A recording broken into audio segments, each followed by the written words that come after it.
Assalamualaikum warahmatullahi wabarakatuh.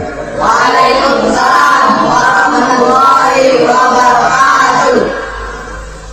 Alhamdulillah wassalatu wassalamu ala sayyidina Rasulillah sayyidina wa maulana Muhammad ibn Abdullah wa ala alihi wa sahbihi wa mawala.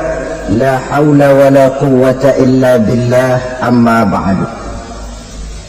Bapak-bapak, ibu-ibu, saudara-saudara kaum muslimin rahimakumullah. Rumah tangga bahagia menurut agama kita. Sebagaimana yang sama kita maklum bahwa manusia hidup memerlukan idola, memerlukan figur-figur yang akan dijadikan contoh di dalam kehidupannya. Sifat ini dinamakan hubbut taklid atau kecenderungan untuk meniru, dan nampak lebih menonjol pada kehidupan anak-anak remaja atau para pemuda. Siapa yang menjadi idolanya, siapa yang menjadi sentral figur dalam kehidupannya, itulah yang akan dijadikannya sebagai contoh. Kalau idolanya adalah Mick Jagger misalnya, maka tentu yang akan dicontohnya adalah Mick Jagger. Mulai gaya rambutnya, gaya pakaiannya, sampai kepada gaya jalan dan hidupnya. Soal pantas atau tidak pantas urusan nomor 16. Yang penting nyontoh dulu. Inilah kecenderungan daripada manusia. Bagi kita umat Islam, contoh ideal, figur sentral yang sepatutnya jadi idola tidak lain adalah junjungan kita Nabi besar Muhammad sallallahu alaihi wasallam. Beliau menjadi contoh dan panutan oleh karena kepribadiannya yang kompleks. Sejak dari seorang pemimpin negara yang adil sampai kepada seorang jenderal yang gagah berani di medan perang, sampai kepada seorang diplomat yang ulung, pedagang yang jujur, suami yang bertanggung jawab, ayah yang penuh kasih sayang dengan anak-anaknya, dan di dalam keseluruhannya beliau merupakan uswatun hasanah. Termasuk dalam membina rumah tangga bahagia, contoh kita tidak lain adalah rumah tangga beliau. Bagaimana sih rumah tangga Nabi kita itu? Beliau berkata dalam dua kalimat yang singkat tapi punya pengertian yang sangat luas dan dalam tentang rumah tangganya. Beliau mengatakan, baiti jannati, rumah tanggaku adalah sorga bagiku. Satu cerminan yang merupakan refleksi dari keadaan yang membawa kebahagiaan. Padahal sepanjang sejarah yang kita baca, rumah beliau kecil saja. Sarapan pagi pun cuma seteguk air zam-zam, sepotong roti, kadang-kadang sebutir kurma. Tidurnya di atas kain kasar yang separuh jadi selimut, separuh jadi alas tidur. Tetapi di tengah kondisi yang semacam itu, beliau sanggup berkata, baiti jannati, rumah tanggaku adalah surga bagiku. Kenapa kita yang hidup di zaman sekarang, di mana fasilitas sesungguhnya serba lebih menunjang untuk berkata semacam itu, malah kita berkata sebaliknya, baiti nari, rumahku adalah laksana neraka bagiku. Padahal kalau dilihat, rumahnya pun kadang-kadang bertingkat, kendaraan serba berkilat, uang banyak berlipat-lipat, istri pun tak kurang cantik memikat, kadang-kadang jumlahnya 4. Tapi tiap hari kiamat tidak ada ketenangan dan ketentraman di rumah tangga. Saudara hadirin kaum muslimin rahimakumullah, mengapa Rasul sampai mengatakan baiti jannati, rumahku adalah laksana surga bagiku? Inilah pokok pembicaraan kita pada pertemuan kali ini. Sebagaimana yang kita maklum bahwa nikah dalam pandangan Islam bukan hanya sekedar untuk memenuhi kebutuhan biologis manusiawi, tidak hanya sekedar untuk memperkembangbiakkan keturunan, dan juga tidak pula untuk memperturutkan hawa nafsu. Lebih daripada sekedar itu, nikah dalam pandangan Islam merupakan ibadah.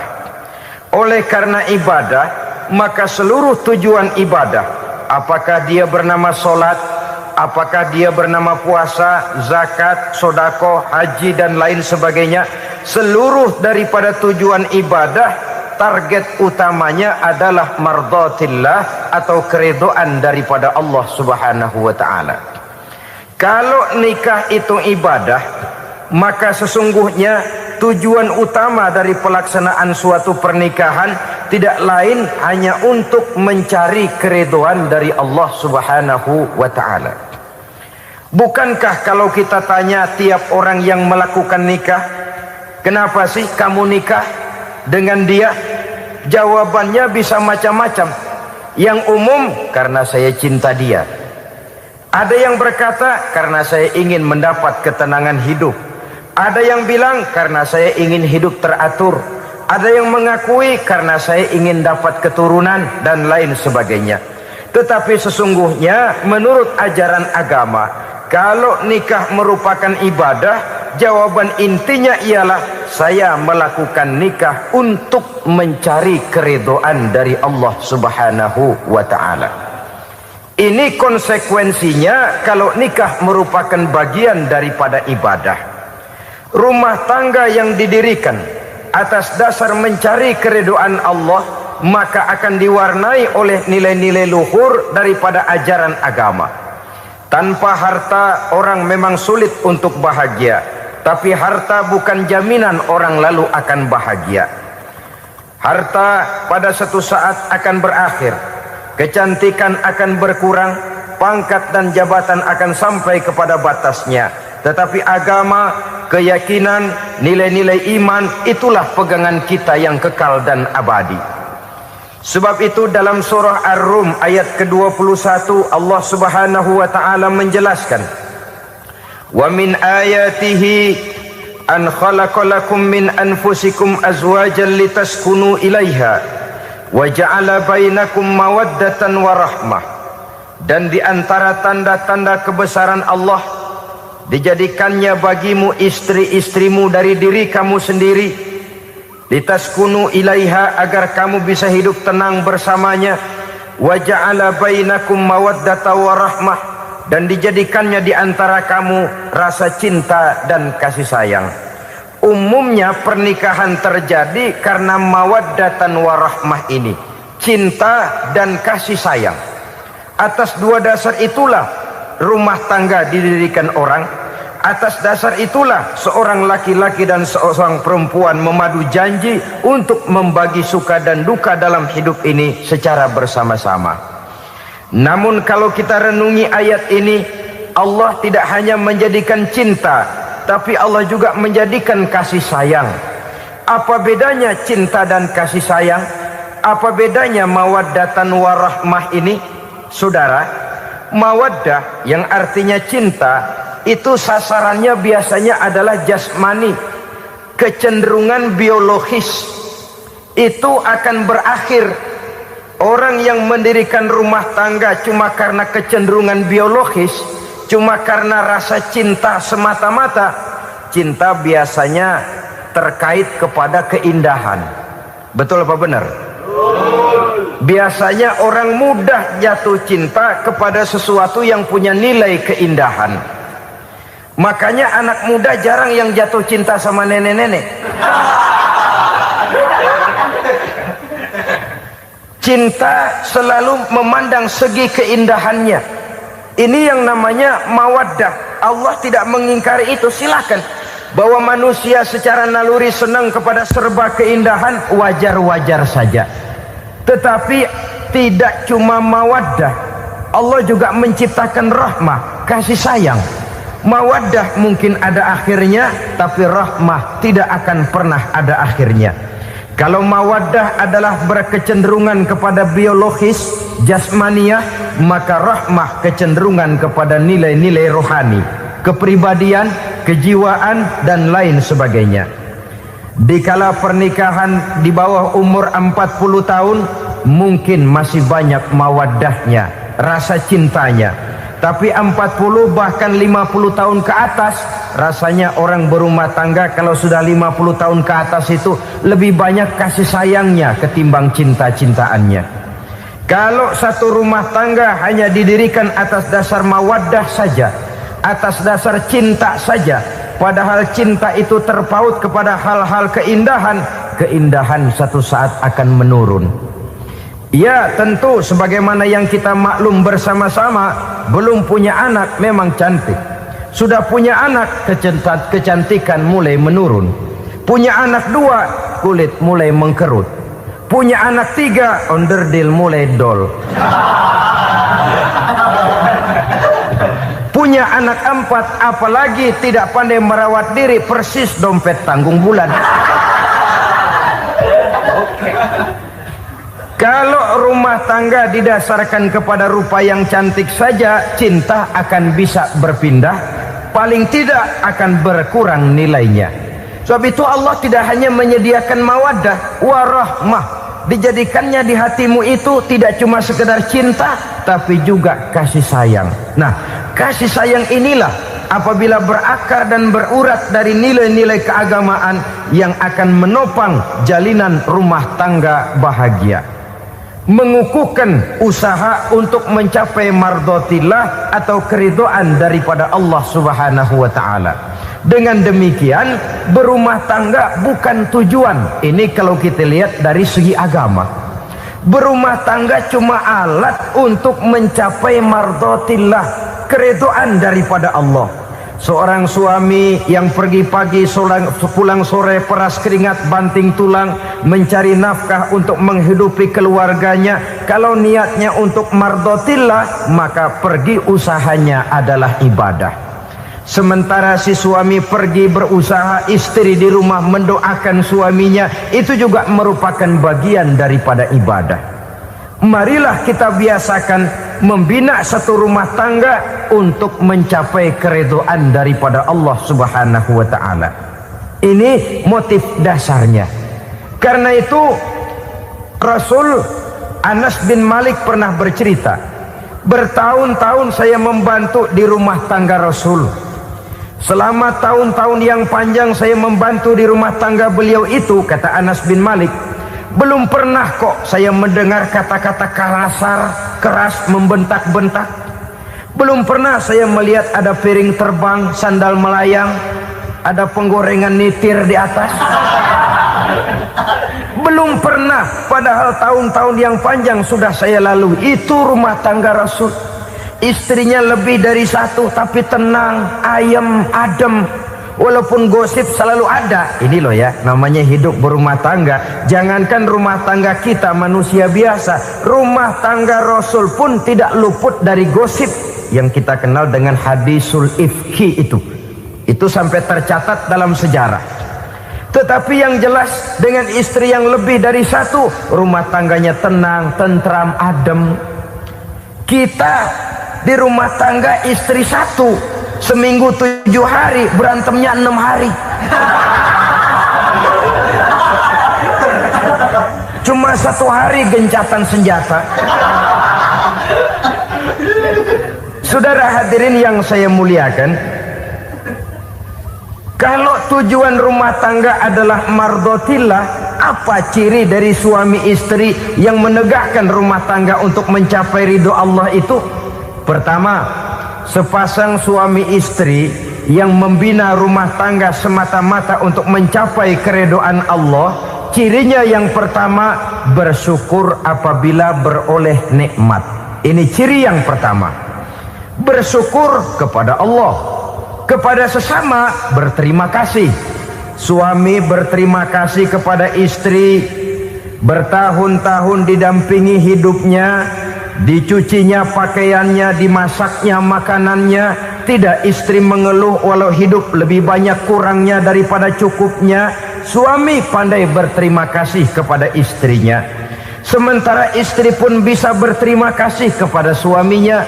Bertahun-tahun suami peras keringat, banting tulang mencari nafkah, menjadi palang dada terdepan apabila ada masalah-masalah yang besar. Kedua-duanya lalu punya timbangan. Nah inilah ya, saya pesan kepada suami, kepada para suami, kepada para istri, supaya di rumah ada timbangan. Perlunya apa? Kalau pada satu saat istri kita salah, suami cepat-cepat ambil timbangan, lalu ditimbang mana yang lebih berat, salahnya atau dosanya, benarnya atau kesalahannya. Ini istri saya jasanya begini, lalu jasanya begini, salahnya ini, mana yang lebih besar, jasanya atau salahnya? Dengan adanya timbangan, maka keputusan akan objektif. Tapi kalau timbangannya emosi, salah sedikit saja sudah main bentak, main usir, akhirnya keputusan akan mendatangkan kerugian. Sebaliknya, kalau suami yang salah, istri ambil timbangan, ditimbang mana lebih besar, jasanya atau salahnya. Jangan sampai nanti terjadi pepatah, panas setahun habis dihapus oleh hujan satu hari. Jasa istri yang puluhan tahun hapus oleh kesalahannya yang sedikit, atau jasa suami yang bertahun-tahun hapus oleh kesalahannya yang sebenarnya tidak seberapa. Akibat apa itu terjadi? Karena tidak adanya timbangan. Dari rasa bersyukur dan dari rasa berterima kasih ini, saudara-saudara, akan timbullah sifat saling menghargai. Suami menghargai istri, istri pun menghargai suami. Istiqomah, dikasih uang 5.000 senyum, dikasih uang 500 senyum. Itu namanya istri yang pandai bersyukur. Kalau tidak, 5.000 nyengir, 500 manyun. Tahu manyun? Kayak bemok nyari setoran, monyong saja. Ada sikap istiqomah di dalam membina kehidupan berumah tangga ini. Lalu mengerti posisi suami, ini termasuk tanda berterima kasih. Suami saya itu kerjanya apa, golongannya apa, gajinya sebulan berapa. Atas dasar itu, lalu istri menjadi istri yang tahu diri. Walaupun suami harus menyenangkan istri, istri pun hendaknya nimbang, tahu batas kemampuan suami. Kemauan mungkin tidak terbatas, tapi kemampuan sangat terbatas. Kalau suami pegawai kecil, ya mintalah yang kecil-kecil. Kalau suami pegawai rendah, mintalah yang sesuai dengan kemampuannya. Jangan suami gajinya cuma 50.000 sebulan, istri menuntut minta dibeliin gelang yang kayak pelek beca. Tentu sudah overacting namanya. Saudara hadirin yang saya muliakan, kunci awalnya bersyukur kepada Allah. Kalau sudah bisa berterima kasih kepada manusia, hati ini akan mudah bersyukur kepada Allah. Rumah tangga yang pandai bersyukur, berapapun kecilnya nikmat, bukan kecilnya yang dia lihat, tapi karunia Allah yang dinilai. Sehingga dari rasa berterima kasih kepada manusia akan timbullah rasa syukur kehadirat Allah Subhanahu wa ta'ala. Itu yang sering diistilahkan orang, kalau dia punya mobil, dia berkata alhamdulillah kita punya mobil, tetangga kita cuman punya motor. Kalau dia punya motor, syukur kita punya motor, tetangga kita cuman punya sepeda, kemana-mana kekejek melulu. Kalau dia punya sepeda, alhamdulillah punya sepeda, tetangga kita sebelah nggak punya apa-apa, kemana jalan kaki saja. Kalau dia jalan kaki, alhamdulillah kita masih bisa jalan. Tetangga kita sebelah lumpuh bertahun-tahun nggak kemana-mana. Kalau dia lumpuh, alhamdulillah kita masih hidup. Tetangga kita kemarin mati nggak balik lagi.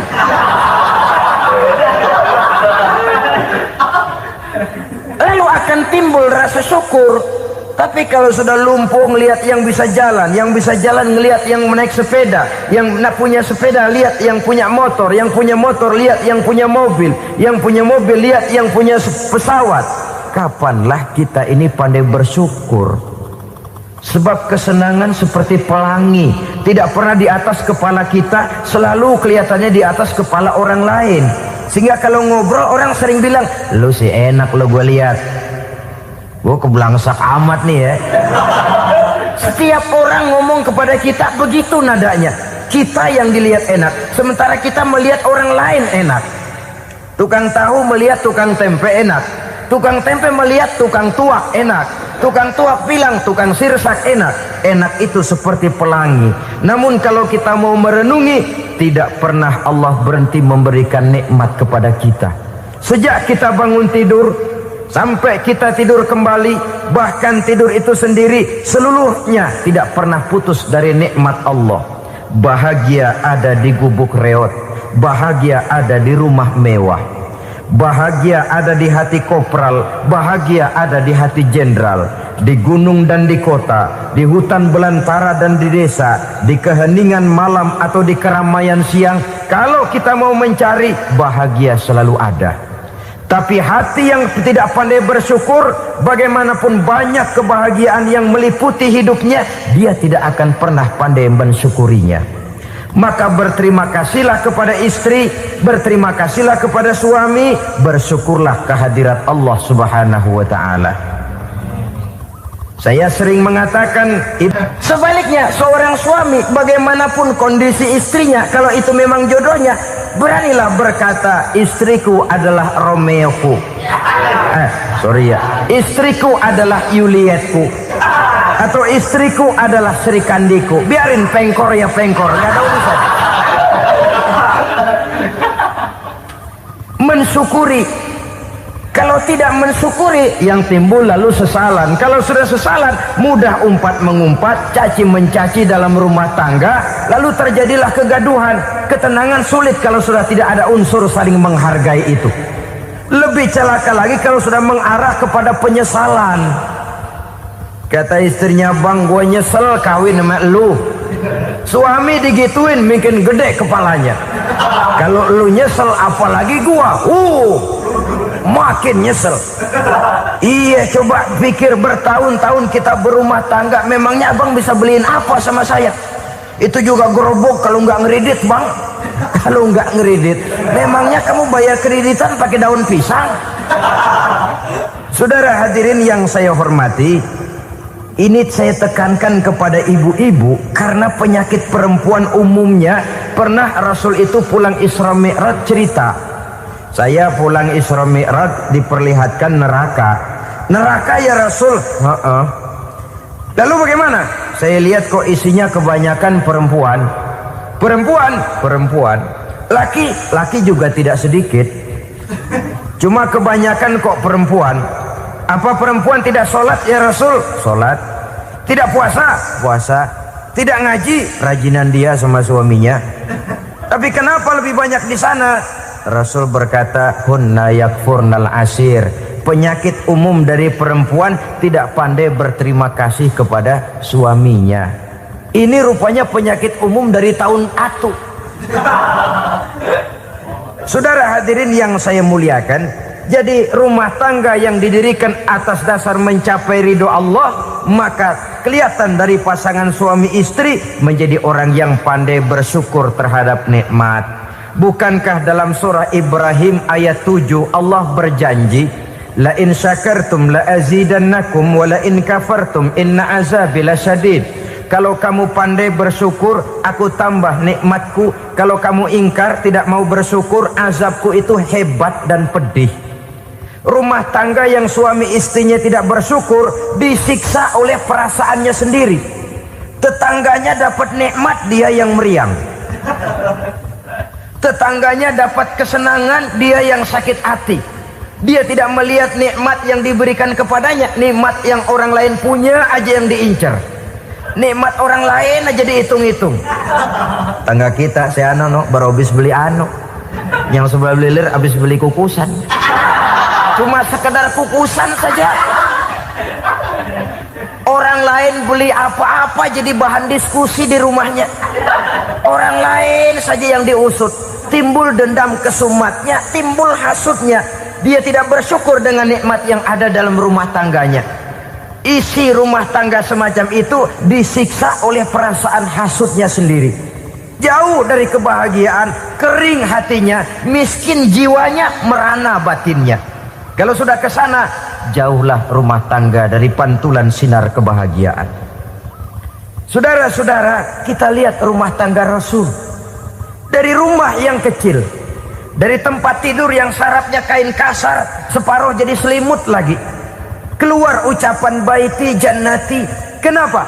Beliau orang yang pandai bersyukur kepada Allah, bisa berterima kasih kepada istri-istrinya, dan istrinya pun pandai berterima kasih kepada Rasul dan bersyukur kehadirat Allah Subhanahu wa taala. Maka nikmat lalu bertambah. Makin kita syukuri nikmat, makin tambah itu. La azidannakum, janji Allah, pasti aku tambah nikmatku kepadamu jikalau kamu pandai mensyukurinya. Tapi kalau kamu ingkar, tidak pandai bersyukur, awas, nikmat bisa berubah menjadi azab kalau kita tidak pandai-pandai mensyukurinya. Jadi cirinya yang pertama, rumah tangga bahagia itu apabila suami istri pandai bersyukur terhadap nikmat yang diberikan oleh Allah Subhanahu wa taala. Satu. Cirinya yang kedua, rumah tangga yang berdasarkan untuk mardotillah, mencapai keredoan Allah, sabar apabila mendapat cobaan. Namanya orang berumah tangga itu persis berlayar di lautan. Suami istri adalah dua orang yang memegang kemudi. Kalau berlayar ombak tenang, angin bertiup sepoi-sepoi basah, lalu bila malam datang bulan bersinar, bintang gemintang gemerlapan, berlayar memang nikmat. Tapi satu saat angin puting beliung bertiup, gelombang menggunung, halilintar menyambar, kemudian petir berkilat. Kalau pada saat itu suami mau ngalor, istri mau ngidul, alamat perahu patah di tengah jalan, kandas di lautan sebelum sampai ke pantai yang akan ditujunya. Oleh karenanya perlu kekompakan. Maka sejak awal seharusnya dalam akan membina rumah tangga yang bahagia, itu lebih baik bicara yang pahit-pahit saja, supaya terjadi kesamaan langkah apabila menghadapi kesulitan dan cobaan. Sabar apabila mendapat cobaan. Rumah tangga seperti kapal di lautan tadi tidak akan sunyi dari hantaman gelombang, tidak akan sepi dari tiupan angin topan, dari kilatan petir, dari sambaran halilintar. Baik suami, baik istri harus sabar menghadapi kesulitan. Kadang kesulitan dari segi ekonomi, kadang kesulitan dari segi mengarahkan dan mendidik anak-anak, kadang kesulitan karena banyak orang yang hasut dengan kita, kadang kesulitan berbagai macam lah yang menyebabkan kesulitan. Rumah tangga yang bertujuan mencapai ridho Allah, sabar menghadapi segala macam kesulitan. Saudara-saudara kaum muslimin rahimakumullah, kesulitan adalah bagian daripada perjalanan hidup. Siapa orangnya yang tidak pernah menemukan kesulitan dalam kehidupan? Rasanya hampir tidak ada. Dan memang kesulitan bukan untuk ditakuti, kesulitan justru untuk diatasi, dicarikan jalan keluarnya. Begitulah suami istri yang bertujuan mencari ridho Allah. Manakala suami berada dalam kesulitan, istri mencarikan jalan keluar atau berusaha memberikan jalan keluar. Sebaliknya, manakala istri dalam kesulitan, suami bisa mencarikan jalan keluarnya. Sabar dalam menghadapi segala macam kesulitan. Dalam surah Luqman ayat 17, Allah Subhanahu wa taala berfirman, "Wasbir 'ala ma asabak. Inna dzalika min azmil umur." Dan bersabarlah terhadap apapun yang menimpa kamu. Bersabarlah terhadap segala kesulitan yang kamu hadapi, karena sesungguhnya yang demikian itu merupakan sebagian dari perkara-perkara yang telah ditetapkan oleh Allah Subhanahu wa taala. Saudara-saudara kaum muslimin yang berbahagia, kunci sabar sesungguhnya terletak pada keyakinan bahwa segala sesuatu berasal dari Allah dan segalanya akan kembali kepada Allah Subhanahu wa taala. Rumah tangga yang sabar di dalam menghadapi kesulitan-kesulitan biasanya akan lebih mudah mencari jalan keluar. Tapi kalau sedikit kesulitan datang, kita tertimpa oleh kepanikan, oleh kegelisahan, dan oleh ketakutan yang tidak beralasan, maka kesulitan itu bukan saja tidak dapat diatasi, malah rasanya akan menjadi semakin besar di dalam kehidupan kita. Tidak ada rumah tangga yang tidak pernah berhadapan dengan kesulitan, bagaimanapun besarnya rumah tangga itu. Itulah sebabnya kita memerlukan orang lain. Hidup berumah tangga itu seperti orang punya mata. Kalau mata kita kelilipan, kalau mata orang lain kelilipan, gampang kita tiup. Tapi kalau mata kita sendiri yang kena kelilipan, tentu kita memerlukan orang lain untuk meniupnya. Oleh karenanya suami istri harus saling mencarikan jalan keluarnya. Walaupun kerjanya berbeda, suaminya pergi mencari nafkah, istrinya berdoa di rumah. Kalau perlu melakukan sholat duha, mendoakan agar usaha suaminya dimudahkan, dan begitu selanjutnya.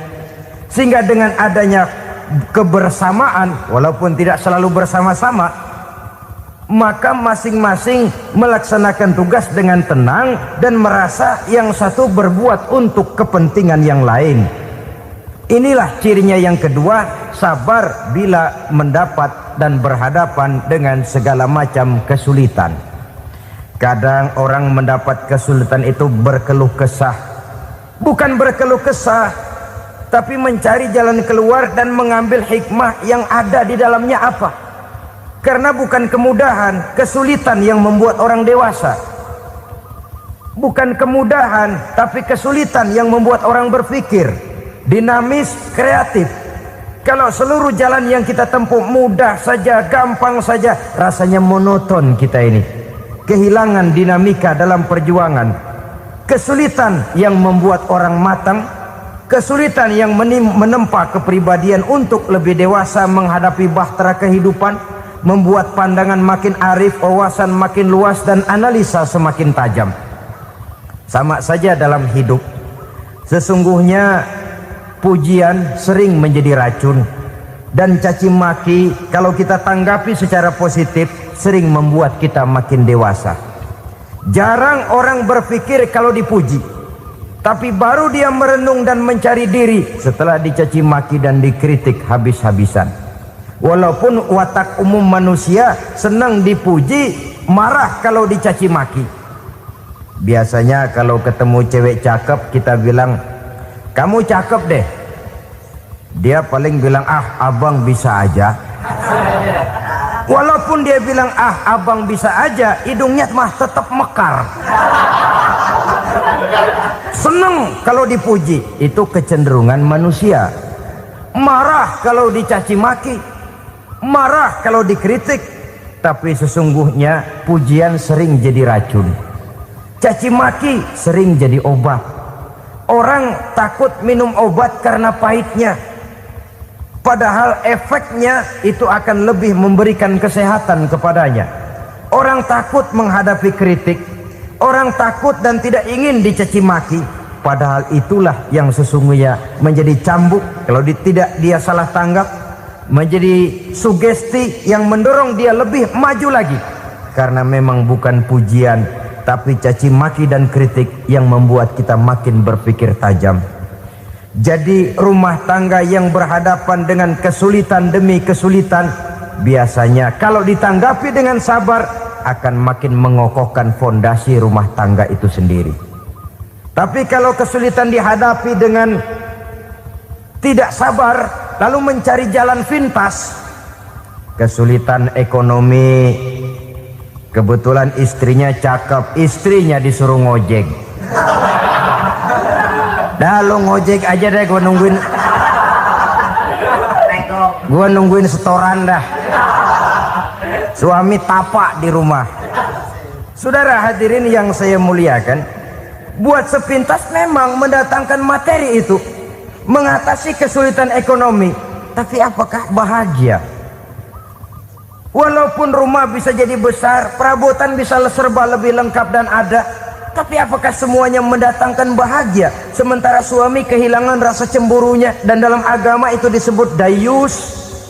Dayus, suami yang tidak punya rasa cemburu kepada istrinya. Dan orang dayus kayak begitu, haram mendapat bau sorga. Bau sorga saja tidak dapat, apalagi masuk ke dalamnya. Ya tapi juga jangan lantas mentang-mentang harus cemburu sama istri, overacting. Suaminya nawar sayuran, laki pulang ngomel, lu pacaran ya sama tukang sayur.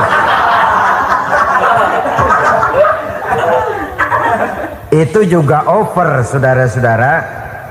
Kesulitan ekonomi diatasi dengan sabar. Sabar dalam arti berusaha dengan tidak mengambil jalan pintas, berusaha tetap berada di jalan yang diridhoi oleh Allah. Ini yang jadi problema ini rumah tangga sekarang ini, kesulitan ekonomi, di mana lapangan kerja sulit, di mana persaingan hidup tajam, sedangkan kita hidup ingin seperti orang lain. Kita mudah gelap mata, mudah picik pandangan, mudah sulit pertimbangan, lalu mengambil jalan pintas. Kadang menjual akidah, menjual keimanan. Kebetulan penderingan kering, ada yang nawarin beras 3 liter sama supermi 2 bungkus. Hari Minggu diajak ke gereja mau. Itu iman kena beras 3 liter telap. Kesulitan ekonomi, saudara-saudara. Sehingga Imam Ali pernah berkata, kadal fakru ayyakuna kufron. Kemiskinan memang mudah membawa orang kepada kekafiran, kepada perbuatan-perbuatan yang bisa mengundang kekafiran.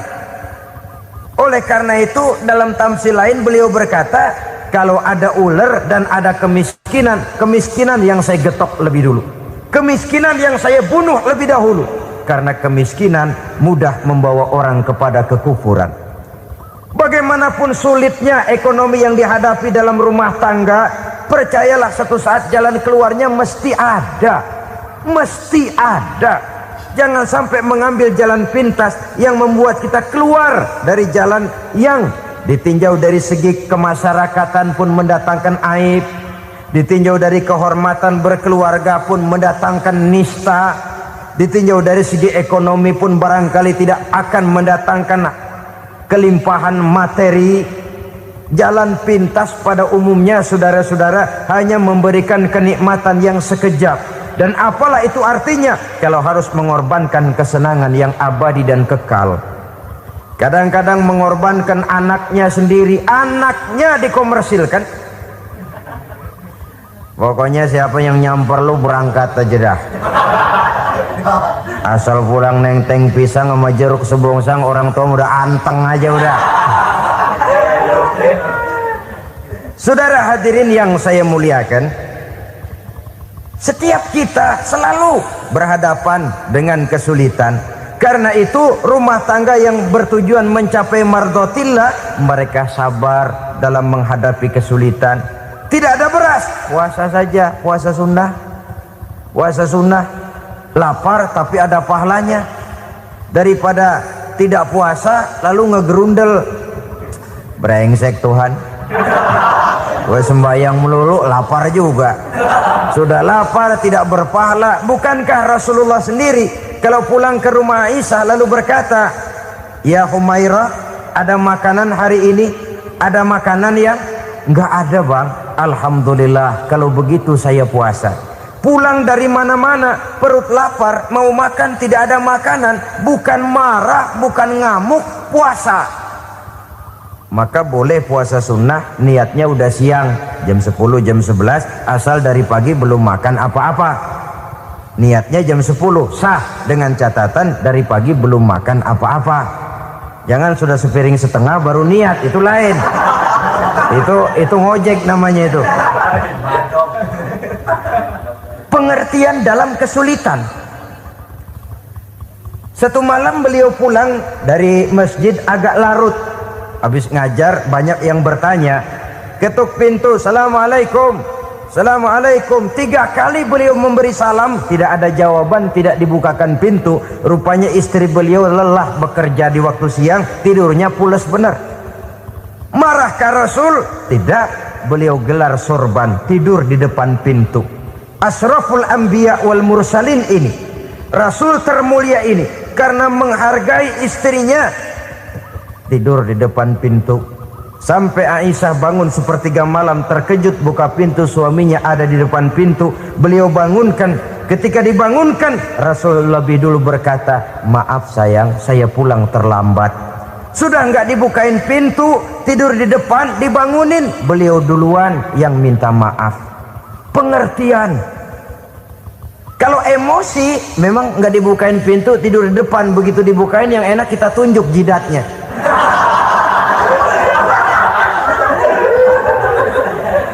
Saudara hadirin yang saya muliakan, kesulitan di dalam kehidupan merupakan bagian daripada kehidupan. Bukan untuk ditakuti, tapi untuk diatasi. Bukan untuk dihindarkan, tapi dicarikan jalan keluarnya. Hadapilah kesulitan dengan baik sangka kepada Allah, dengan lapang dada, dan dengan tetap bersabar menghadapinya. Kenapa? Karena tujuan kita mendirikan rumah tangga, mencapai ridho Allah. Kalau anak kita perjualbelikan, kalau istri kita komersilkan, kalau akidah kita jual untuk mempertahankan rumah tangga, bukankah makin jauh saja rumah tangga itu dari ridho Allah? Ini tujuan utamanya. Yang ketiga, rumah tangga yang bertujuan mardotillah itu, suami istri yang merupakan fondasi di rumah tangga, suami sebagai pemimpin, istri sebagai pembina, selalu musyawarah dalam menyelesaikan persoalan. Walaupun istri ditakdirkan sebagai pemimpin dan suami sebagai pemimpin dan istri yang dipimpin, tapi agama menganjurkan musyawarah. Jangan mentang-mentang istri nyari duit, suami nyari duit, lalu menteleng. Segalanya mau diktator, segalanya mau sendiri. Rumah tangga yang bertujuan mencapai ridho Allah selalu didirikan atas dasar musyawarah. Sehingga apabila sesuatu itu dihasilkan dari suasana musyawarah, tidak akan melahirkan penyesalan di belakang hari. Kalau tidak, berjalan menurut seleranya masing-masing, belakangan timbul penyesalan, akhirnya main salah menyalahkan. Kalau sudah saling salah menyalahkan, itu artinya sudah saling mengungkit kekurangan masing-masing. Akibatnya tidak ada lagi saling menghargai. Jadi dengan demikian musyawarah di dalam menyelesaikan persoalan. Menghadapi kesulitan ekonomi, musyawarah. Menghadapi kenakalan anak, musyawarah. Akan membeli ini dan itu, sebaiknya juga musyawarah. Kalau merupakan hasil musyawarah, maka saudara-saudara, hasilnya pun akan dihadapi oleh bersama. Enak rasakan bersama, tidak enak rasakan bersama. Kenapa? Tadinya musyawarahnya bersama-sama juga. Lah kalau hasil sendirian, giliran enak mungkin yang satu mau ikut, giliran tidak enak yang satu nuding, gua kata juga apa. Kan begitu akibatnya kalau tidak berdasarkan musyawarah lebih dahulu. Maka insya Allah hasil musyawarah ini setidaknya tidak akan mendatangkan sesalan di belakang hari nantinya. Saudara-saudara kaum muslimin rahimakumullah, ciri yang keempat, sepasang suami istri yang bertujuan mencapai ridho Allah dalam upaya mencapai rumah tangga bahagia itu tawakal apabila mempunyai rencana. Tawakal berserah diri kepada Allah. Bukan berserah diri dalam artian mutlak yang mengarah kepada fatalism atau predestination. Kita sering mengartikan tawakal secara salah. Belum apa-apa sudah menyerahkan diri kepada Allah. Emang semuanya terjadi menurut maunya Allah dah. Gak usah ngapa-ngapain, bagaimana Tuhan aja dah. Lapar juga nggak usah makan, kalau takdirnya kenyang pan kenyang. Ya udah lapar terus kita. Makan dulu, perkara nanti kenyang apa tidak, itu baru tawakal. Kalau sakit ke dokter, soal sembuh atau tidak, baru tawakal. Artinya usaha itu ada. Setelah suami berusaha, istri berusaha, selebihnya tawakal. Apa perlunya tawakal? Apabila berhasil tidak lupa daratan, apabila berhasil tidak lupa diri, apabila gagal tidak putus asa. Sehingga dengan demikian dari tawakal ini lahirlah pondasi yang kokoh membina rumah tangga yang bahagia dalam upaya mencapai keridhaan daripada Allah Subhanahu wa taala. Apapun yang kita laksanakan di rumah tangga, tujuan intinya tetap untuk mencapai keridhaan Allah. Beli kendaraan untuk mencapai ridho Allah, lalu dipakai ngaji, dipakai ke masjid dan sebagainya. Beli peralatan rumah tangga untuk mencapai ridho Allah. Mendidik anak untuk mencapai ridho Allah, membantu keluarga untuk mencapai ridho Allah, dan begitu selanjutnya. Tawakal apabila mempunyai rencana. Kemudian cirinya yang kelima, suami istri yang bertujuan mencapai ridho Allah selalu mempererat silaturahmi. Sebab seperti sudah saya sampaikan pada pertemuan terdahulu, dalam berumah tangga itu ada orang tua, ada mertua. Itu cuma perbedaan istilah, tapi hakikatnya adalah sama. Jangan karena perbedaan istilah lalu menyebabkan kita berbeda sikap. Kalau sudah berbeda sikap, tentu akan melahirkan perasaan yang tidak simpatik. Sebaiknya suami istri kalau sudah berumah tangga, jadikanlah orang tua tempat cerita yang enak saja. Yang tidak enak telan berdua, yang pahit rasakan berdua, kesusahan dan kesulitan atasi berdua. Giliran enak ngomong sama orang tua, giliran senang cerita sama mertua. Sekarang kan kita balik, kalau lagi senang duitnya banyak, anteng di rumah, kalem aja. Tapi lalu waktu susah, waktu susah, cerita kepada orang tuanya, cerita kepada mertuanya. Lalu kapan kita mau menyenangkan orang tua? Sudahlah mereka susah mendidik kita di waktu kecil, membesarkan kita, melakukan segala macam pengorbanan. Demi setelah kita berumah tangga, kesulitan rumah tangga kita tumpahkan juga kepada mereka. Pererat silaturahmi dan usahakan agar seluruh keluarga hanya menjadi tempat kita cerita yang enak-enak saja. Istilah sehari-harinya, kalau di rumah kita makan sama sayur bayam, keluar rumah diem, malah seluitan. Tetangga tanya, lu makan kayaknya enak banget apa sih? Daging ayam.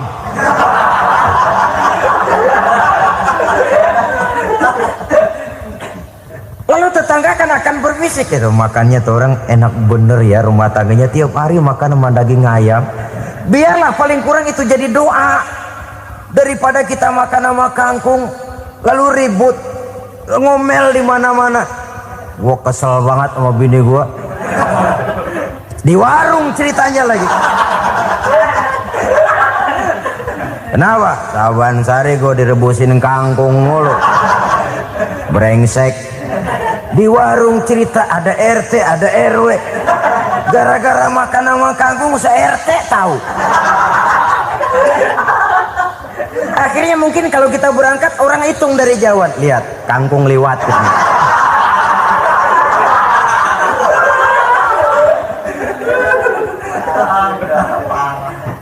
Bisa menjaga yang disebut security informasi, rahasia rumah tangga. Bahkan pernah saya berikan contoh karena ingin menghargai. Suami beliin kain batik buat istrinya. Istri tahu begitu sepintas, nih kain jelek nih. Tapi karena mau menyenangkan suaminya, dia bohong. Bagaimana bu kain yang bapak beliin? Aduh bagus bener pak, bagus sekali itu kain. Warnanya pak emang yang model begitu tuh. Tetangga kita mana ada yang pakai kain begitu pak? Ya emang nggak ada, jelek. Menghargai. Sebab kalau waktu itu si istri jujur, yang timbul sakit hati suami. Bagaimana bu kain yang saya beliin? Goblok lo. Kain begitu dibeliin di pasar juga banyak 1.400, campur odol lagi. Sudahlah suami punya niat baik, sampai rumah digoblok-goblokin, tidak ada lagi rasa saling menghargainya. Begitu pentingnya mempererat silaturahmi ini, sampai Nabi berpesan, isnani la yanzurullahu ilaihima yaumal qiyamah qati'ur rahim wa jarus su'. Ada dua golongan manusia yang di akhirat nanti tidak akan dilihat oleh Allah, tidak akan diopeni oleh Allah, didiemin aja. Siapa mereka? Pertama, orang yang suka memutuskan silaturahmi. Yang kedua, tetangga yang jahat dengan tetangganya. Dua golongan manusia ini, pemutus silaturahmi, kemudian juga tetangga yang jahat dengan tetangganya, ini tidak akan dipandang oleh Allah di hari akhirat nanti. Jadi pererat silaturahmi, sebab kita ini zon politikan, makhluk yang bermasyarakat, yang tidak bisa hidup sendirian. Setiap kita memerlukan orang lain. Kita disebut kaya karena ada yang miskin, kita disebut alim karena ada yang awam, kita disebut berkuasa karena ada rakyat jelata. Tanpa rakyat tidak ada penguasa, tanpa yang miskin tidak ada orang kaya. Kalau tidak ada yang jelek, siapa yang bilang cakep? Karena ngimbangi. Saudara hadirin, atas dasar ini mestinya kita selalu bersyukur dalam segala posisi, tidak lalu salah terima kepada karunia yang diberikan Allah kepada kita. Saudara hadirin yang saya hormati, pererat silaturahmi, jadikan orang-orang tua kita tempat kita cerita yang enak-enak saja. Yang tidak enak, telan sendiri, usahakan sendiri, carikan jalan keluarnya sendiri. Setidaknya ya diam sajalah. Kalau belum bisa membalas budi baik orang tua, setidaknya jangan menyakiti hati orang tua kita. Sudah lelah dan payah dia mengasuh kita, membesarkan kita, merawat kita, demi setelah kita berumah tangga, seluruh kesulitan kita bawa lagi kepadanya. Karena itu buat para istri juga ini perhatian. Kalau dimarahi suami, jangan cepat-cepat pulang ke rumah orang tuanya. Nggak boleh diomelin dikit, main buntal aja. Gua pulang dah. Pulang. Sampai sana cerita habis-habisan, dikucek kejelekan suaminya. Nanti 2-3 hari balik aja lagi. Kan nggak lucu jadinya. Saudara hadirin, begitu juga suami. Mencaci maki habis istrinya, 2-3 hari baik aja lagi. Konyol, istrinya sudah dicaci maki habis-habisan, dijeleki leluhur-leluhurnya, 2-3 hari baik lagi, mesraan lagi. Kata bininya dalam hati, gua lu jelekin juga, lu pakai juga, payah.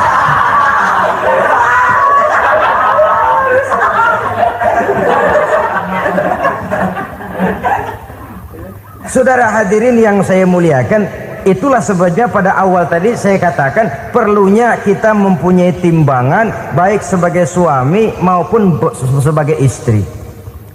Nah, dari mempererat silaturahmi ini akan terjalin rasa kekeluargaan.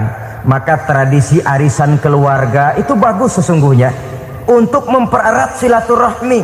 Cuma celakanya bukan silaturahmi yang jadi tujuan, arisannya itu yang jadi tujuan.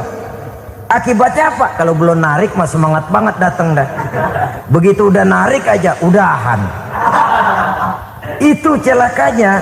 Akhirnya silaturahminya jadi nomor 2, arisan semata-mata yang menjadi tujuan.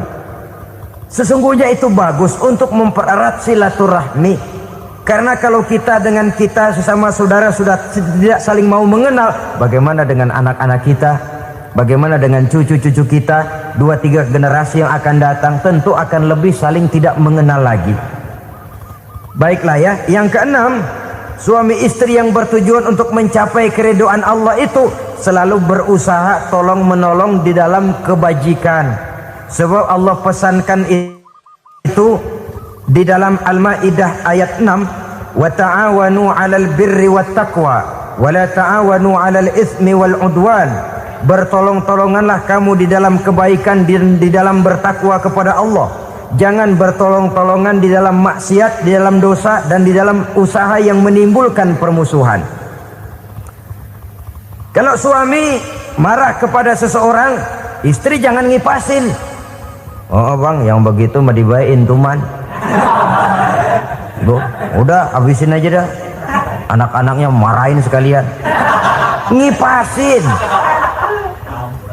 Istri kesel sama tetangganya, suami ngipasin. Emang tuh tetangga kita, hahu. Habis orang dikipasin. Ta'awanu 'alal birri wat taqwa, bertolong-tolonganlah di dalam kebaikan. Istri malas ngaji, suami mendorong, memberikan sugesti. Suami malas berusaha, istri memberikan sugesti. Saling tolong menolong di dalam kebaikan dan takwa, dan jangan tolong menolong dalam dosa dan permusuhan. Kata suami, "Bu, daripada kita melarat terus hidup, kita piara tuyul yuk." Kata istrinya, nah, ini sudah menyimpang bang. Bersabarlah, bagaimanapun insya Allah kita tidak akan mati kelaparan. Piara tuyul itu nanti jadi pindah akidah, merusak iman, berteman dengan setan. Apalah artinya kekayaan dan kesenangan sebentar kalau harus mengorbankan kekayaan dan kesenangan yang abadi. Ini sudah alal ismi wal udwan, sesuatu yang mengandung dosa. Saudara hadirin yang saya hormati, kemudian yang keenam, berbaik sangka. Baik suami maupun istri sama-sama saling berbaik sangka. Suami melepas istri, istri melepas suami dengan hati yang ikhlas. Suami meninggalkan istri di rumah dengan jiwa yang bersih dan rasa yang aman. Ada rasa baik sangka, dan ini modal dasar. Kalau sudah dilandasi oleh buruk sangka, tentu yang lahir nanti adalah perasaan-perasaan yang tidak baik. Akibatnya sangat tidak menguntungkan. Inilah beberapa ciri dari rumah tangga yang didirikan atas dasar mardhatillah, mencapai keridhaan dari Allah. Nanti akan menyusul tujuan berikutnya, diantaranya mendapat keturunan, diantaranya lagi mendatangkan gairah untuk lebih berusaha mencari rezeki karena sudah merasa punya tanggung jawab berupa anak dan istri. Mempererat silaturahmi, itu cuma tujuan-tujuan sekundernya saja. Tujuan primernya kita melakukan suatu nikah untuk mencapai keridhaan dari Allah Subhanahu wa taala. Silakan punya istri cantik, kaya, tapi tujuan utamanya kita membina rumah tangga untuk mencapai ridho dari Allah. Karena itu dasarnya mawaddatan warahmah. Jangan cuma cinta, tapi juga kasih sayang. Cinta, kecenderungan kepada jasmani akan berakhir, tapi kasih sayang, kecenderungan kepada rohani, makin tua malah makin erat, makin tua malah makin mesra. Sehingga kadang kita menampak kakek-kakek dan nenek-nenek lagunya kayak pengantin baru. Apa cinta-cintaan? Tidak. Bagaimana kakek-kakek sama nenek-nenek harus bilang I love you? Yang masih ada itu waktu itu mawaddah, kasih dan sayang. Itu yang akan kekal, itu yang akan abadi. Tanpa materi orang sulit untuk bahagia, tapi materi semata bukan jaminan orang untuk bahagia. Nah, ciri yang terakhir dari rumah tangga yang bertujuan mencapai ridho Allah, sinar agama kelihatan di dalamnya. Baik suami maupun istri sama-sama orang yang taat melaksanakan ajaran agama. Saudara, mudah-mudahan walaupun singkat dapat menjadi sumbangan moral dalam kita mewujudkan rumah tangga yang bahagia menurut contoh yang diberikan oleh Rasulullah Sallallahu Alaihi Wasallam. Terima kasih atas perhatian saudara. Mohon maaf atas segala kekurangan.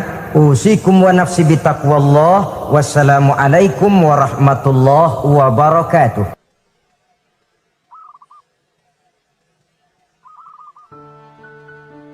Assalamualaikum warahmatullahi wabarakatuh.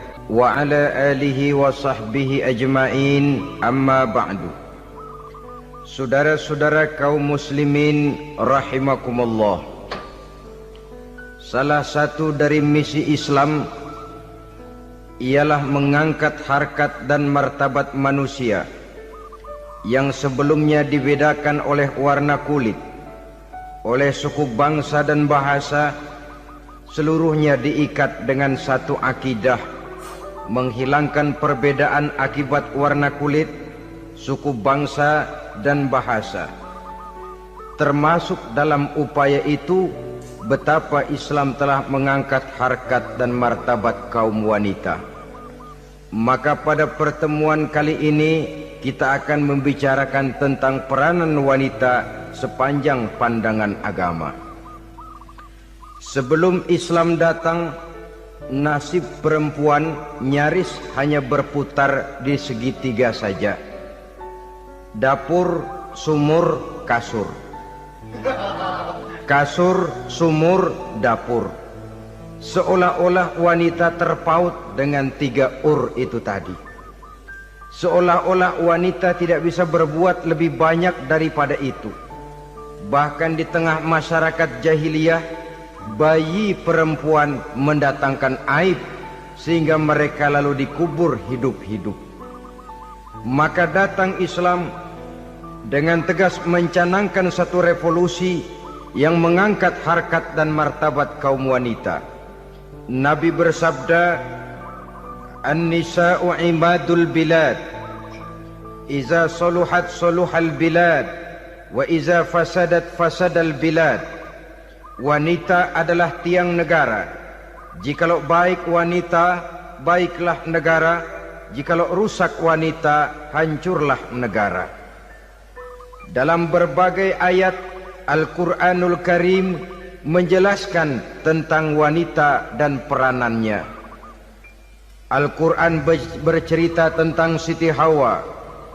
Al-Quran bercerita tentang anak perempuan Nabi Adam, Iklimah dan Labuda, yang menyebabkan Habil dan Qabil saling berbunuh-bunuhan. Al-Quran menceritakan bagaimana ibunya Nabi Musa mendapat wahyu untuk menghanyutkan anaknya di hilir sungai Nil. Al-Quran bercerita tentang Siti Maryam, ibu daripada Nabi Isa. Al-Quran bercerita tentang 2 putri Nabi Yusuf, yang akhirnya salah satunya menjadi istri daripada Nabi Musa. Pun Al-Quran bercerita tentang Ratu Balkis, seorang wanita yang menjadi penguasa di negeri Sabah, yang demikian besar pengaruhnya dan wawasannya. Dan banyak lagi Al-Quran menceritakan keadaan kaum wanita, sampai-sampai dalam Al-Quran ada satu surah yang dinamakan surah An-Nisa. Ini seluruhnya berarti bahwa Al-Quran telah menempatkan kaum wanita dalam satu posisi yang mulia dan terpuji. Al-Quran memberikan emansipasi, bahwa wanita berhak mengejar kemajuan sebagaimana halnya kaum laki-laki. Tetapi sungguh pun demikian, Al-Quran tetap memberikan batasan-batasan sepanjang emansipasi itu tidak bertentangan dengan kodrat kewanitaan itu sendiri.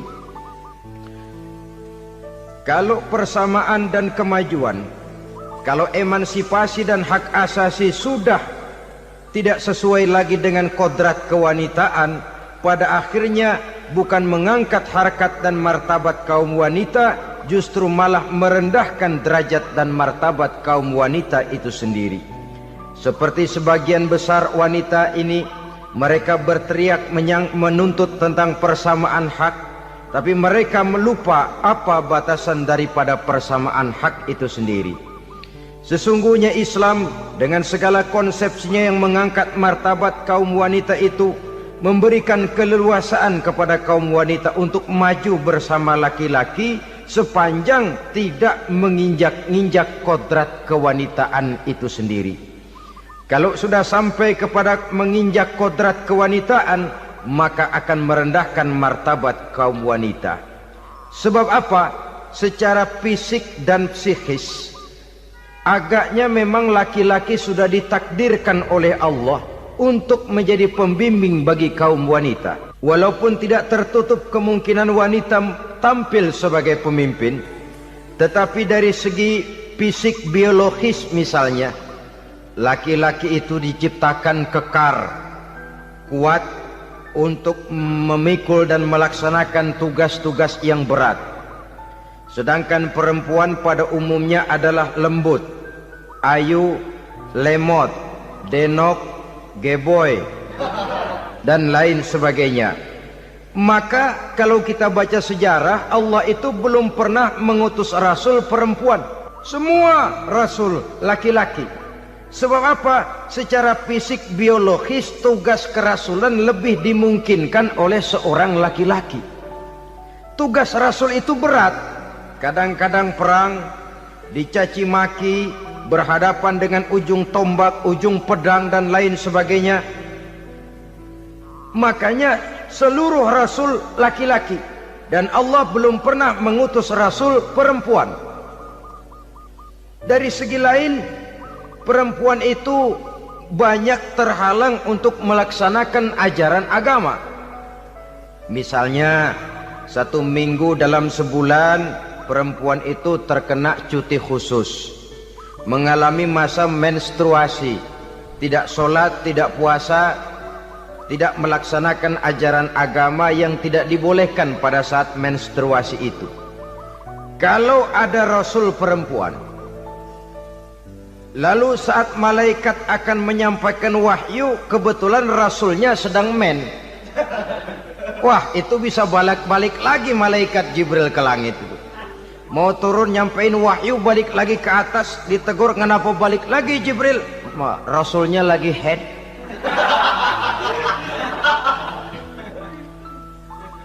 Atau pada saat agama dalam bahaya, agama dalam hinaan, agama dalam ancaman, rasulnya perempuan kebetulan sedang hamil besar.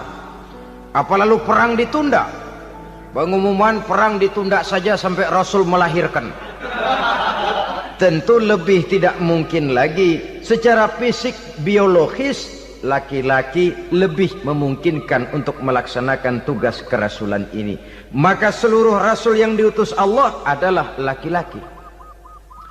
Saudara hadirin yang saya muliakan, sungguh pun demikian, Islam itu mengangkat martabat wanita sedemikian tinggi sebagai tiang negara yang menentukan jatuh dan bangunnya negara, yang ikut mewarnai bahkan menjadi warnanya suatu negara. Walaupun peranannya memang tidak begitu kelihatan, tapi sesungguhnya amat sangat menentukan. Oleh karenanya, secara umum, emansipasi yang digariskan oleh Islam, emansipasi yang tidak bertentangan dengan kodrat kewanitaan di berbagai aspek kehidupan. Kalau sekarang emansipasi ini kelihatannya sudah salah pasang, salah kaprah.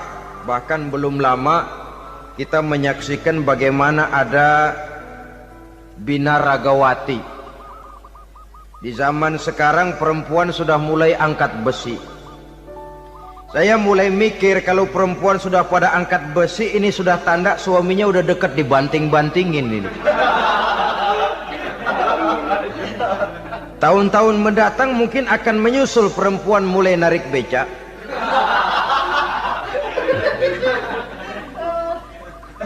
Nampaknya kan sudah tidak lagi mengindahkan kodratnya sebagai wanita. Ada olahraga yang hanya pantas dikerjakan oleh laki-laki. Oleh karena itu pada kesempatan ini kita akan mencoba melihat peranan wanita dari berbagai dimensinya. Yang pertama, peranan wanita sebagai istri. Adalah Rasul memilih istri pertamanya Sayyidatuna Khadijah radhiyallahu anha. Kalau pilihan utama beliau pertama kali nikah dengan Siti Khadijah, jelas itu pilihannya bukan karena kecantikan. Kenapa?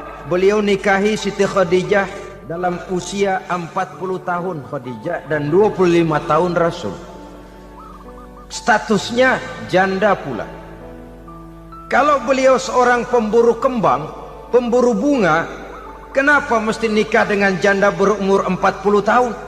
Sedangkan beliau waktu itu masih berumur 25 tahun. Apa sasaran utamanya? Bisa kita lihat nanti. Setelah beliau diangkat menjadi Rasul, ternyata Khadijah lebih daripada seorang istri. Beliau masuk ke dalam staf Nabi.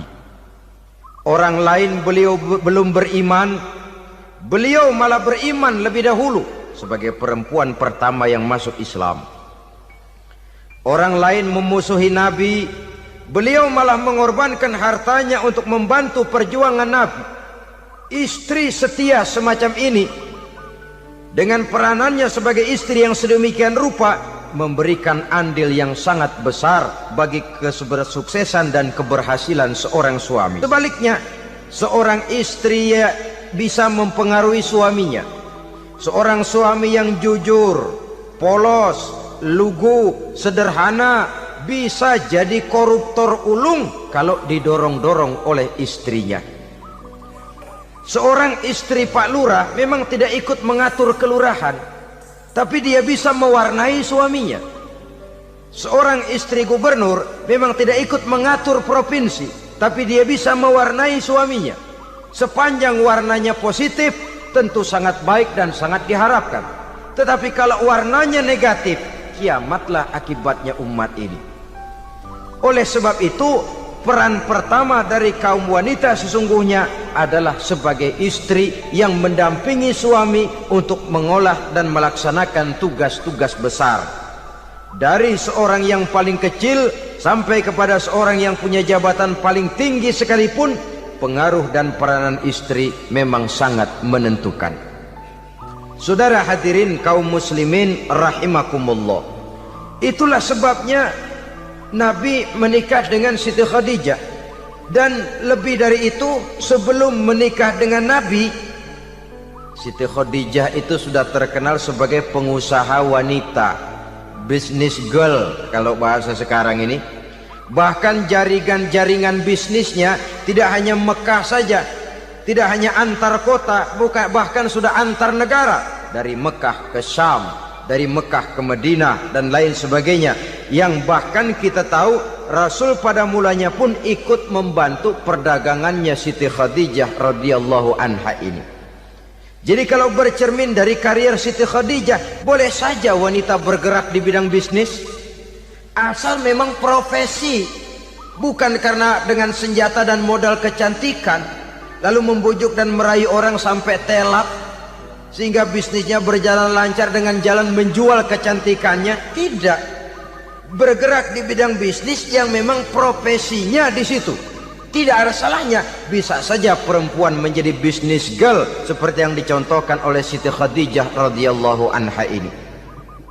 Sebab itu, kontes-kontesan yang hanya bertitik kepada rupa yang ayu saja, rupa yang cantik saja, sesungguhnya bukan hanya tidak bermanfaat, tapi saya pikir juga sangat tidak mendidik.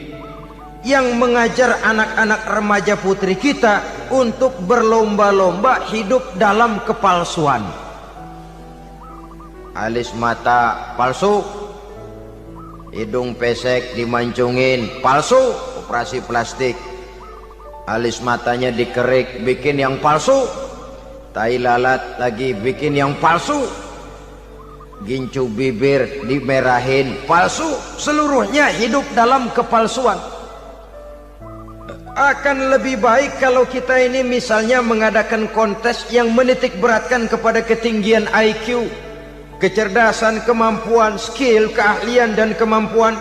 Tidak hanya dititik beratkan kepada rupa yang ayu dan cantik semata-mata. Sebab di samping manfaatnya diragukan, juga sangat tidak mendidik buat generasi yang akan datang. Terutama ibu-ibu, peran utama wanita sesungguhnya adalah sebagai istri mendampingi suami dalam melaksanakan tugas-tugas besar. Satu hari, serombongan ibu-ibu pernah datang menghadap Rasul mengajukan satu resolusi, protes kalau bahasa kita sekarang. Ya Rasul, ada apa bu? Kalau laki-laki sih enak. Enak bagaimana? Iya, kalau orang laki-laki sholat, perempuan sholat. Laki-laki puasa, perempuan puasa. Laki-laki pergi haji, perempuan pergi haji. Laki-laki menuntut ilmu, perempuan bisa menuntut ilmu. Tapi kalau laki-laki pergi jihad, perang membela agama, kami perempuan tidak bisa ikut jihad perang di medan pertempuran. Padahal pahala jihad sangat besar dan kami ingin mendapat pahala jihad. Tidak adil kalau begini ya Rasul, izinkan kami pergi jihad. Ini perempuan di zaman Rasul, kalau ada kebaikan tidak bisa ikut, rasanya rugi bukan main, lalu protes. Apa jawab Rasul? Beliau senyum. Ibu-ibu jangan khawatir, walaupun ibu-ibu tidak maju ke medan perang, ada ibadah yang pahalanya sama dengan pahala jihad itu. Apa ya Rasul? Beliau menjawab, jihadukunna fi baitikunna. Jihadnya ibu-ibu, jihadnya kaum wanita adalah di rumah tangganya sebagai istri. Memasak makanan suaminya, mencuci pakaian istrinya, mengasuh, merawat dan membesarkan anak-anaknya, itu seluruhnya bagian daripada ibadah yang pahalanya tidak kurang dengan pahala jihad. Kenapa? Al-Quran itu memberikan sesuatu sesuai dengan kedudukannya. Kalau perempuan pergi perang jihad membela agama, musuhnya laki semua, kayak apa perangnya? Itu musuhnya bisa nggak mau pakai pedang, perangnya udah gulat aja udah. Sehingga Rasul lalu memberikan satu jalan keluar yang membuat wanita-wanita itu lega. Jihadukunna fi baitikunna. Ibu-ibu sih tidak usah khawatir, jihad ibu adalah di rumah tangga ibu-ibu semua. Sejak bangun tidur sampai tidur kembali, nyaris kaum ibu itu 24 jam pekerjaannya. Sebagai istri, dia melaksanakan jihad di rumah tangganya. Peranan wanita yang pertama adalah sebagai istri, yang walaupun tidak kelihatan dan menonjol seperti halnya laki-laki, tapi sangat mewarnai, bahkan menjadi warna dari tugas apapun yang dihadapi oleh suaminya. Dulu ada seorang orator, kalau pidato hebat bukan main. Kalau dia bernada gembira, semua orang senyum. Kalau dia bercerita tentang sesuatu yang sedih, satu masjid orang nangis. Orang tanya kepadanya, "Pak, bisa pidato begitu hebat, siapa yang bikin?" "Ya saya sendiri." Istrinya dari belakang bilang, "Tidak, yang bikin pidatonya hebat saya." Kata suaminya, "Mana bisa, saya." Kata istrinya. "Kalau saudara tidak percaya, tunggu Jumat depan, dia khutbah Jumat, saya akan bikin khutbahnya tidak hebat," kata istrinya. Sudah hari Rebo, siap-siap mau bikin konsep khutbah, baru mau nulis, datang istrinya, "Bang, tolong pegangin anak, saya mau ke warung." Mau bikin konsep lagi, kata istrinya, "Bang, tolong ini, tolong itu, tolong ini." Sampai mau berangkat khutbah Jumat, khutbah belum selesai dibikin. Begitu naik mimbar, kehabisan bahan. Sudah 10 menit masih ama ba'du. Ini yang dengar heran, ini orang kok bicaranya bisa cuma amat sama badu saja. Di situ kelihatan saudara-saudara betapa peran serta istri yang walaupun tidak kelihatan oleh pandangan mata yang zahir, tapi teramat sangat menentukan.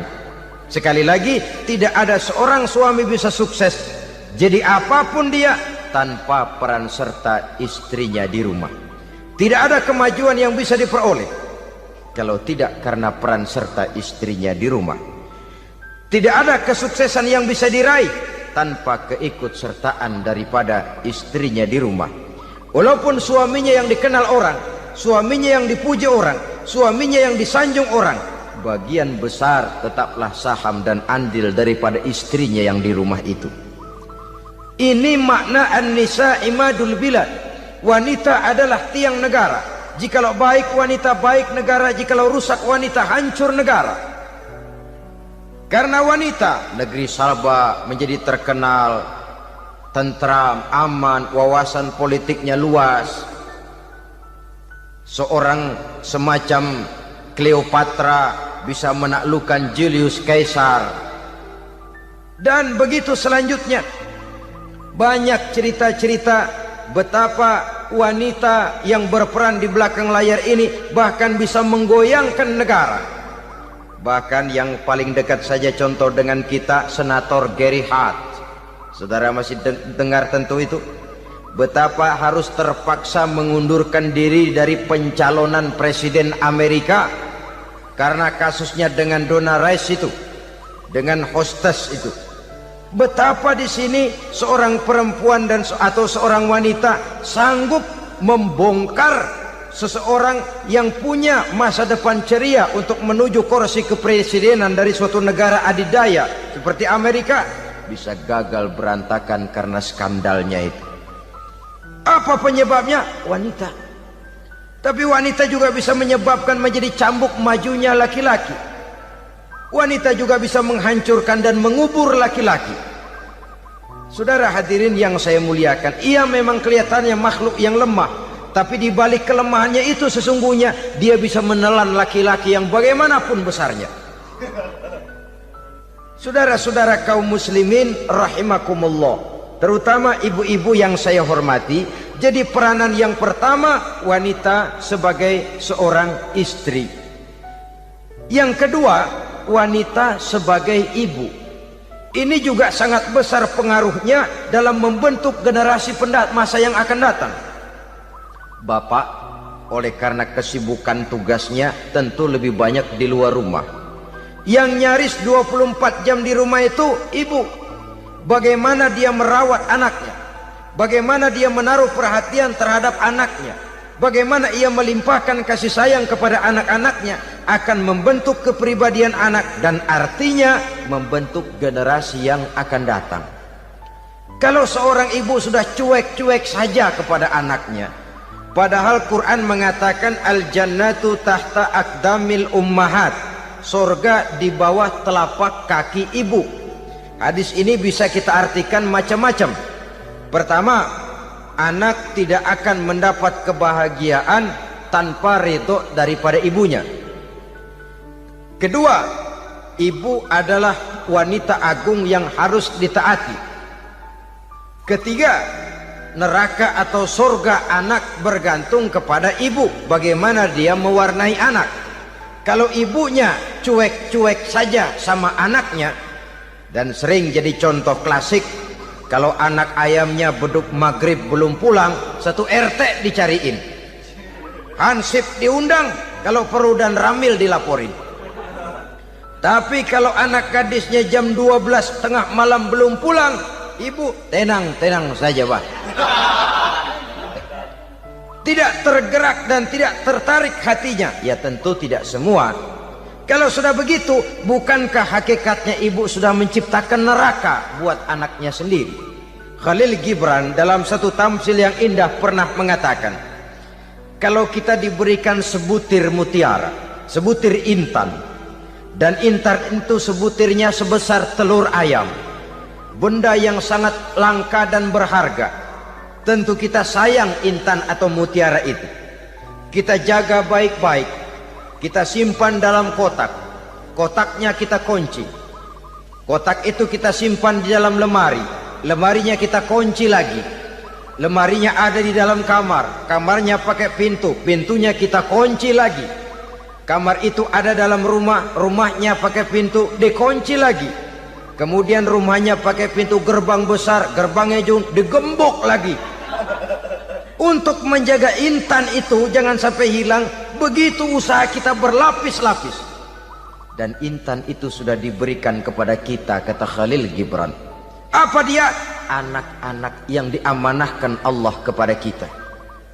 Itu intan-intan mahal, itu mutiara-mutiara pilihan yang dititipkan dan diamanahkan untuk kita jaga sebaik-baiknya. Haruskah dia sia-sia di tangan kita? Haruskah dia merana jatuh di tangan ibu yang tidak punya tanggung jawab? Saudara hadirin yang saya muliakan, oleh karenanya peranan sebagai ibu ini sangat menentukan bagi pembentukan generasi yang akan datang. Salah ibu mengarahkan anak, akan lahir generasi mendatang yang tidak kita harapkan. Sehingga Nabi bersabda, kullu mauludin yuladu 'alal fitrah fa abawaihi yuhawwidanihi aw yunassiranihi aw yumajjisanihi. Setiap bayi dilahirkan dalam keadaan suci, setiap bayi dilahirkan dalam keadaan bersih, tidak punya dosa. Islam tidak mengenal dosa warisan. Semua saja bayi lahir dalam keadaan suci dan bersih. Kalau demikian lalu bagaimana? Kata Nabi, ibu bapaknya lah yang kelak akan menjadikan anak itu sebagai Yahudi, yang kelak menjadikan itu anak itu sebagai Nasrani, atau menjadikan anak itu sebagai Majusi. Ibu bapaknya yang mewarnai anak. Ibaratnya anak itu kertas putih, mau ditulis tinta hijau warnanya hijau, Mau ditulis tinta merah warnanya merah, mau ditulis tinta hitam pun warnanya hitam. Oleh karena itu pembentukan anak yang soleh secara mental sesungguhnya sudah diwarnai oleh kebiasaan ibu bapak dalam pergaulan di rumah tangganya secara mental. Sehingga dengan demikian saudara-saudara, salah kaprah ibu dalam mengarahkan anak-anaknya akan melahirkan generasi penerus yang sungguh-sungguh tidak kita harapkan, dan pada gilirannya akan membahayakan perkembangan bangsa dan negara, membahayakan kita sebagai suatu umat. Apalagi sekarang ini masih banyak orang-orang muslim, orang-orang tua muslim yang kadang-kadang menyekolahkan anaknya di sekolah yang membahayakan akidahnya, mematikan imannya, menghancurkan tauhidnya. Pokoknya asal bonafid keluar sekolah ada jaminan lapangan kerja, perkara anak mau kafir mau murtad bukan urusan. Alangkah ironi dan sangat menyedihkan. Saudara-saudara yang saya hormati, jadi dari segi kaum wanita peranan ibu sangat besar.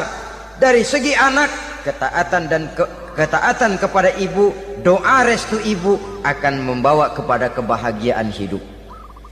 Doa ibu mustajabah, kutukan ibu manjur. Beberapa hikayat dan riwayat menjadi contoh dan tamsil buat kita betapa tidak ada satu kebahagiaan di dunia ini yang bisa ditegakkan tanpa doa restu daripada ibu. Pantas kalau dalam Al-Quran ada ummul kitab, ibunya atau induknya kitab. Tiap negara punya ibu kota, bapak kota tidak ada. Lalu lagi wawasan Nusantara disebut ibu pertiwi, bapak pertiwi kemana tahu. Saudara hadirin yang saya muliakan, lalu dalam peringatan hari-hari besar nasional ada yang namanya Hari Ibu. Hari bapak nggak pernah diperingati. Ada hari ibu, dan ibu itu pun ada Ibu Kartini, ada Ibu Dewi Sartika, dan macam-macam lagi yang seluruhnya merupakan refleksi dan gambaran betapa peranan kaum wanita di dalam kehidupan ini yang memang banyak mewarnai dan menjadi warna dari suatu kegiatan.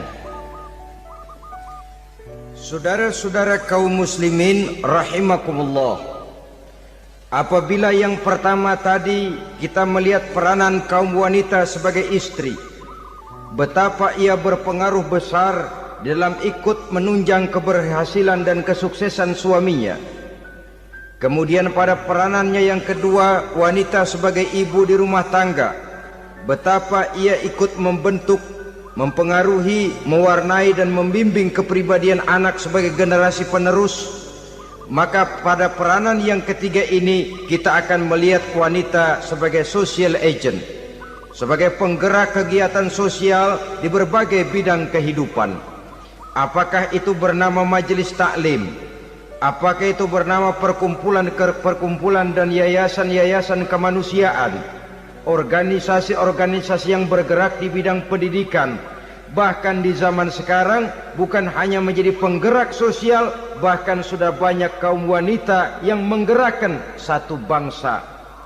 Dunia mengenal Margaret Thatcher, dunia mengenal Indira Gandhi, dunia mengenal Bandara Naike, dunia mengenal Corazon Aquino, dunia mengenal Golda Meir dulu itu dari Israel. Dunia mengenal Imelda Marcos yang ambisius, tapi yang kemudian melangkah kepada jalan yang negatif dari tujuan semula. Ini bukan hanya sekedar social agent, tapi bahkan sudah mengarah kepada menggerakkan dan mewarnai suatu bangsa. Islam membuka pintu ke arah itu. Wanita duduk dan berfungsi sebagai social agent, mengurus berbagai macam perkumpulan yang bertujuan kepada kebajikan, menyantuni yatim piatu, memelihara kesehatan, menyayangi binatang, memelihara kelestarian lingkungan dan lain sebagainya. Islam membukakan pintu sepanjang peranan sebagai istri dan sebagai ibu tidak diabaikan. Ini sebab yang utama, salah seorang perempuan, kaum wanita, kalau terlalu aktif berorganisasi, terlalu aktif bermasyarakat, terlalu aktif dalam berbagai macam perkumpulan, lalu melupakan tugas utamanya sebagai istri dari suaminya, sebagai ibu dari anak-anaknya. Ibu asik rapat sana rapat sini, anak tidak pernah diajak rapat. Akhirnya si anak bikin perkumpulan sendiri, rapat menurut versi mereka, sehingga akibatnya yang timbul anak merasa kurang diperhatikan oleh ibunya. Ngaji bagus, tapi kalau sepanjang hari ngaji saja, suami pulang mau makan tidak ada makanan, mau berganti pakaian belum lagi diteriska pakaiannya, tentu ini melupakan fungsi yang utama. Kegiatan sosial, kegiatan di organisasi adalah jadwal kegiatan setelah fungsi sebagai istri dari suami, sebagai ibu dari anak-anak dilaksanakan dengan sebaik-baiknya. Bukan tidak baik ngaji, kalau dari ngaji ke ngaji saja. Bangun tidur ngaji, jam 7 ngaji, berangkat jam 11, sholat zuhur berangkat ngaji lagi, pulang sore, malam ngaji lagi. Suami tidak terurus, anak-anak pun terbengkalai, rusaklah rumah tangga. Dan bukankah satu bangsa terdiri dari satu tatanan masyarakat, dan tatanan masyarakat yang paling kecil bernama keluarga? Keluarga merupakan unit dari masyarakat, unit yang terkecil, dan keluarga terdiri dari pribadi-pribadi yang merupakan bapak, ibu, dan anak-anak. Sehingga masyarakat bangsa yang baik terdiri dari masyarakat yang baik, masyarakat yang baik tersusun dari keluarga-keluarga yang baik, dan keluarga yang baik akan muncul dari pribadi dan individu yang baik.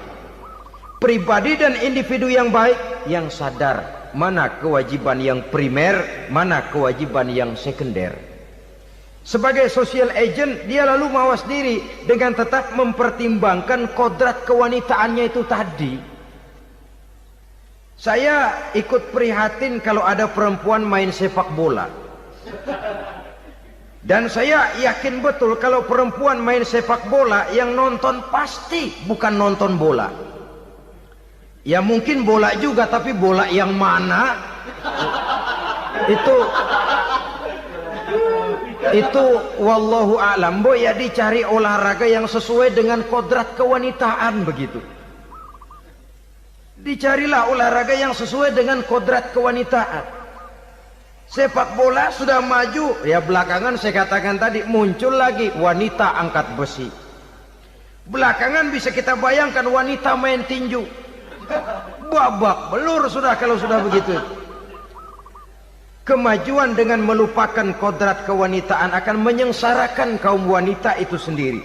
Silahkan maju menjadi social agent, menjadi penggerak di masyarakat. Para istri Rasul bisa kita jadikan satu figur. Siti Khadijah, figur sebagai istri pendamping yang setia. Dikala suaminya bingung, ia tampil memberikan pandangan. Dikala suaminya bingung, ia memberikan tanggapan. Dikala suaminya dimusuhi orang, ia menampakkan kesetiaannya. Kau tidak sendiri bang, aku di sisimu. Dikala jiwanya gelisah ketika pertama kali menerima wahyu berhadapan dengan malaikat Jibril, Khadijah yang menghibur. Kalla ma yukhzikallahu abada. Tidak apa-apa bang, Allah tidak akan menyusahkan kau untuk selamanya. Tenang sajalah, tenang.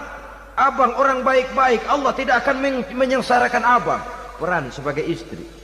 Dan Rasul mantap, sehingga bertahun setelah Khadijah wafat selalu terkenang dan dikenang oleh Rasul.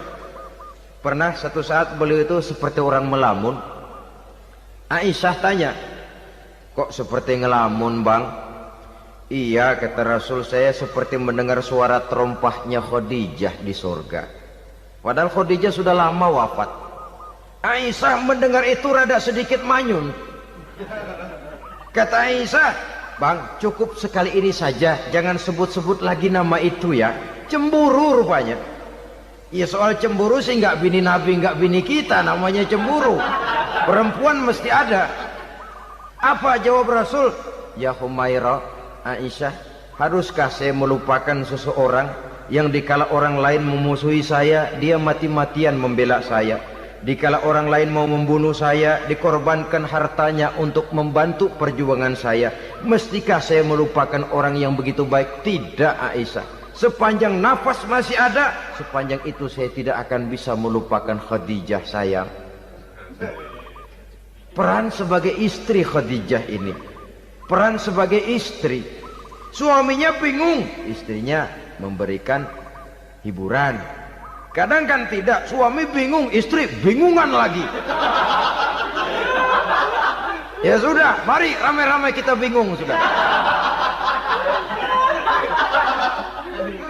Bukan mencari jalan keluar, yang sudah bingung malah ditambahin bingung lagi. Saudara hadirin yang saya hormati, lalu figur Siti Aisyah, muda, cantik, kreatif, cerdas. Kalau bahasa sekarang barangkali wanita karier ini. Ini figur-figur. Jadi punya keistimewaan masing-masing, sehingga ada pilihan. Ya tentu orang mencari istri itu kan karena ada dasar pilihan. Mungkin rupanya kurang menarik tapi akhlaknya bagus. Mungkin akhlaknya sedang-sedang saja tapi potongannya cakep, masih ada pilihan. Sudah potongan jelek, akhlak bejat. Emangnya lu milih merem tempo hari ya?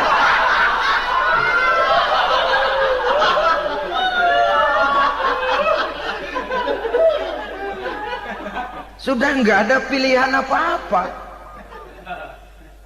Lalu ada istri yang punya keistimewaan karena sifatnya yang sabar, ada yang wataknya itu pemurah, ada yang sifatnya itu belas kasih. Pendeknya, dari istri-istri Rasul kita bisa menemukan figur-figur wanita teladan. Sehingga keliru kalau kaum orientalis barat mengatakan Rasulullah itu katanya sesungguhnya adalah seorang seks mania, istrinya banyak. Oh, ini memang bajingan ini orientalis ini. Kalau Rasulullah itu seorang seks mania, tentu yang dinikahinya itu pertama jelas gadis semua, yang kedua tentu cantik-cantik semua. Dari istri-istri beliau yang dikawininya dalam keadaan gadis cuma Siti Aisyah. Selebihnya janda. Apa pertimbangannya? Menyantuni yatim-yatimnya, mengayomi janda-janda yang ditinggal suaminya gugur di medan perang, untuk memperkuat keimanannya. Itu pilihan utama Rasul. Kita sekarang ini ya ngakunya sih ikut sunnah Rasul, cuma sunnahnya urusan kawin melulu. Ada duit sedikit, kawin maning, kawin maning. Ditanya orang kenapa kawin melulu, sih mas sunnah Rasul. Bukan main. Kalau sudah urusan kawin pahlawan betul sunnah Rasul. Padahal kawin lagi dalam Islam itu sungguh pun boleh, tapi tidak diperintah. Tidak diperintah, memang cuma boleh. Itu kalau dalam pesawat itu cuma semacam emergency exit lah ya, yang tidak boleh sembarang waktu bisa dibuka. Kalau memang sanggup berlaku adil, tafadhol. Kalau tidak, satu juga nggak habis. Lagian saya kira perempuan itu kan cuma perbedaan rupa saja, perbedaan selera saja. Seperti singkong dengan sate, bedanya kan cuma di tenggorokan. Kalau sudah masuk ke perut, kenyangnya kan sama. Perempuan cuma berbeda dalam selera, rasanya barangkali ya, barangkali.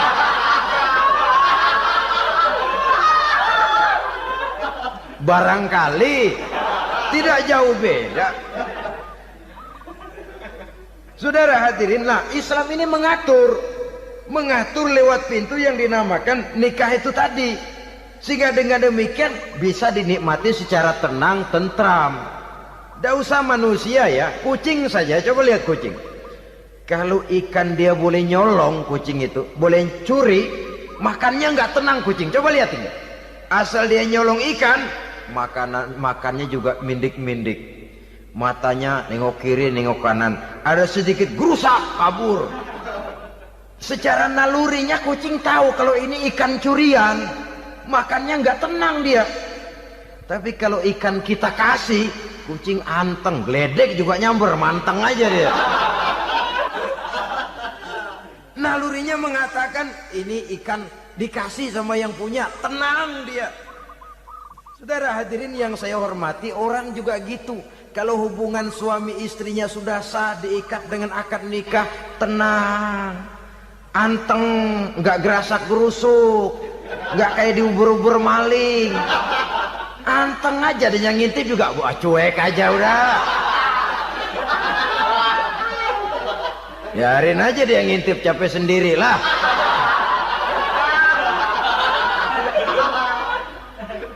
Tapi kalau nyuri-nyuri, coba lihat dah. Mana di kebun banyak nyamuk, ansip mukul tiang listrik, dia yang bingung. Islam ini sesungguhnya memudahkan jalan, saudara-saudara. Jadi sebagai social agent, wanita bisa berperan untuk itu. Apalagi untuk hal-hal yang menyangkut wawasan kemanusiaan, di mana kaum wanita karena emosinya lebih tinggi daripada kaum laki-laki, dia sangat peka terhadap masalah-masalah yang menyangkut kemanusiaan. Hatinya mudah tergugah, perasaannya cepat terenyuh, dengan penderitaan dia cepat tergugah. Dia bisa menjadi social agent tanpa harus melupakan fungsi utama sebagai istri dan sebagai ibu dari anak-anaknya, sebagai istri dari suaminya.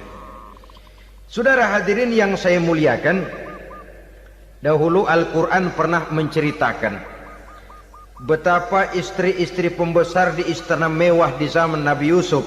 Kalau istilah sekarang nyonya-nyonya jet set, nyonya-nyonya VIP, betapa mereka mau memporak-porandakan keimanan seorang pemuda seperti halnya Nabi Yusuf alaihi salam. Dan Nabi Yusuf kemudian ternyata tidak mau jadi gigolo yang kerjanya hanya menyenangkan wanita-wanita jet set kelas VIP ini tadi. Sesungguhnya ini cuma satu simbol yang kejadiannya bisa saja terjadi pada zaman modern dalam versi dan kondisi yang berbeda. Namun bagaimanapun juga wanita dengan peranannya sebagai social agent, sebagai penggerak masyarakat, sangat besar pengaruhnya dalam ikut mewarnai perkembangan suatu negara. Seorang suami perlu memberikan dorongan kalau istrinya aktif di bidang sosial, asal dengan catatan saja, fungsi sebagai istri, fungsi sebagai ibu jangan sampai terlantar karenanya. Bahkan saya katakan tadi, di zaman sekarang wanita tidak lagi hanya berfungsi sebagai social agent, bahkan sebagai national agent, penggerak dari satu bangsa. Muncul wanita-wanita yang jadi menteri, yang jadi anggota DPR, bahkan yang jadi kepala desa dan lain sebagainya. Secara umum memang ar-rijal qawwamuna 'alan nisa. Laki-laki adalah pembimbing bagi kaum wanita karena kelebihan fisik biologis, kelebihan kemampuan intelektual dan lain sebagainya. Namun wanita pun boleh saja menjadi social agent sepanjang catatan yang saya sampaikan tadi. Jangan sampai melupakan kodrat kewanitaan, jangan sampai mengalahkan fungsi sebagai istri dari suaminya, sebagai ibu daripada anak-anaknya. Nah, kemudian fungsi yang keempat di bidang ilmu pengetahuan. Islam memberikan kesempatan yang sama kepada kaum wanita. Thalabul ilmi faridatun ala kulli muslimin wa muslimatin. Menuntut ilmu itu wajib hukumnya bagi orang Islam, baik laki-laki maupun perempuan. Sampai dibentuk kalimat pengecuali khusus ini, muslimin wa muslimatin, bagi muslim laki-laki, bagi muslim perempuan. Dan alhamdulillah, kalau dulu di zaman Raden Ajeng Kartini, nasib perempuan berada di balik pintu yang digembok rapat-rapat, siklusnya berputar cuma sumur, dapur, kasur, kasur, sumur, dapur, dapur, sumur, kasur. Melingkar di situ satu saja peranan kaum wanita. Memberontak jiwa Raden Ajeng Kartini, menuntut persamaan bahwa wanita berhak maju sama dengan laki-laki. Entah Islam sejak 14 abad yang lalu sudah mencanangkan ini. Menuntut ilmu wajib bagi laki-laki dan perempuan beragama Islam. Orang Islam baik dia laki-laki, baik dia perempuan, wajib menuntut ilmu. Ilmu dalam artian umum, tidak hanya sekedar fikih tauhidnya, ya di bidang kedokteran, di bidang teknik, di bidang hukum dan lain sebagainya. Ini yang perlu dibanggakan. Kalau perlu, ini yang perlu diadakan kontes. Kontes IQ, wanita yang paling berprestasi di bidang ilmiah, wanita yang punya prestasi di bidang menjaga kelestarian lingkungan hidup, wanita yang punya prestasi menggerakkan sosial, menyantuni yatim piatu, memelihara kesehatan. Adakan kontes macam itu untuk mendorong. Ini enggak, kalau kontes yang diukur betis, bibir, pinggul, payudara, lubang hidung, ukur sekalian kita. Apa manfaatnya dan apa unsur pendidikan yang ada di dalamnya? Tidak menguntungkan, tidak mendidik, dan tidak membawa manfaat. Kecuali lalu yang timbul pola hidup konsumen, pola hidup konsumer, pola hidup yang material, pola hidup yang wah, pola hidup yang gemerlapan. Ya, kalau oleh anak-anak muda yang terjangkau. Kalau tidak, dia hanyut ditelan mimpinya. Dia ingin bergaya hidup jet set, sementara dia dihadapkan oleh kenyataan bahwa dia tinggal di kampung, ibu bapaknya orang kampung, dan lain sebagainya. Jiwanya berontak, terjadilah kegalauan, terjadilah kerancuan, terjadilah komplikasi, perang di batin antara keinginannya dengan lingkungan nyata yang dihadapinya. Dan kalau sudah ada gejala semacam itu, penyakit-penyakit kejiwaan akan mudah muncul. Ini gejala terutama buat orang-orang yang tinggal di daerah transisi. Kota besar bukan, kampung banget juga enggak. Daerah cekak. Akibatnya gayanya ya sering gaya enggak karu-karuan. Gaya kepalang tanggung jadinya. Saudara hadirin yang saya muliakan, akhirnya apa? Santri tapi lagunya kayak koboi. Koboi tapi sesungguhnya santri. Saudara hadirin yang saya hormati, maka di bidang ilmu pengetahuan wanita mempunyai peranan yang sangat besar. Dia bisa tampil dengan karya-karya ilmiahnya yang membawa manfaat bagi perkembangan agama, bangsa dan negaranya.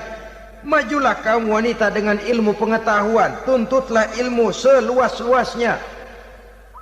Kita hidup di satu negara yang merdeka, kita beragama yang memberikan satu keyakinan bahwa menuntut ilmu merupakan kewajiban, bahwa peranan wanita tidak hanya di belakang dapur, lain sebagainya, yang seluruhnya terpantul dari dinamika kehidupan kaum wanita.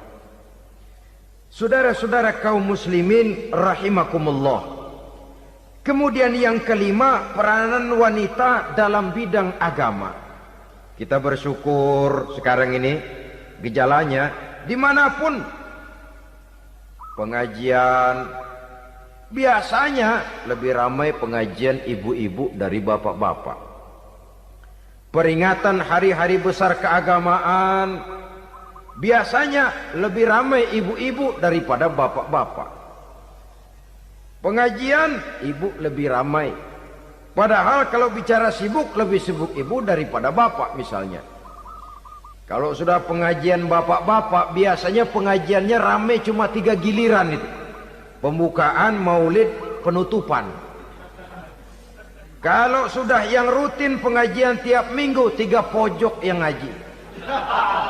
Yang atu nguap, yang atu pules, yang atu ngiler.